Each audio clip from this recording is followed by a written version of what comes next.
In Britain, we present the colonial project as being about teaching the natives table manners and double-entry bookkeeping.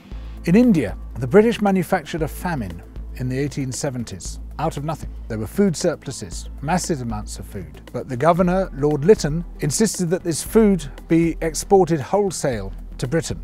The ensuing starvation killed at least 12 million people, possibly as much as 29 million people. All relief works were banned except for hard labour in labour camps, where the inmates received the same rations as the inmates of Buchenwald and where there was a 94% death rate per year.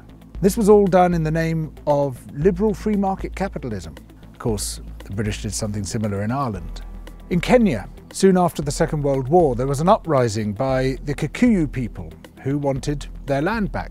The Kikuyu were herded into concentration camps and fortified villages, almost the entire population of over 1 million people. People were systematically tortured to death. They invented a new kind of pliers whose purpose was first to crush men's testicles and then to cut them off. They raped women with bayonets. They raped men. Similarly, a favoured technique was to ram sand up the rectum with a stick.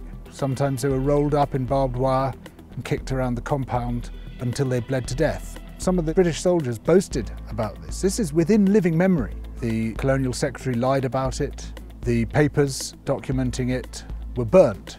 The impact of the rich and powerful nations has been so phenomenally murderous and destructive that it has been completely airbrushed from our national consciousness.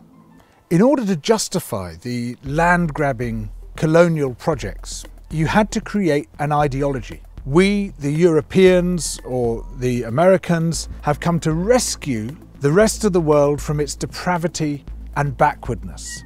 But in order to do that, you have to be able to demonstrate that the rest of the world is depraved and backward. From this arose the racism that is still with us today. It was a necessary component of the colonial project. Some people might claim, well, okay, we broke a few eggs to make this omelette. It's as if all those human beings were eggs. But look at the omelette, isn't it fantastic? Look, we made this fantastic omelette. Forget about all that unpleasant stuff and let's just celebrate where we are. Where we are is a continuation of the project. We commodified people's land and people's labour and turned it into our property. We're also destroying the rest of the living world alongside it. We don't have to be like this. We are the same human beings as anybody else. We're all part of the same big human family. We just have to recognise that, accept that. And of course, within Western countries, there are plenty of brilliant people resisting colonisation, both internal colonisation within our own countries and external colonisation of other people's countries. These are the voices which must come to the fore, those who emphasise altruism and kindness and generosity and empathy for others, those who recognise that skin colour and any other difference of language, of religion, of background is completely irrelevant by comparison to what we share, which is our humanity.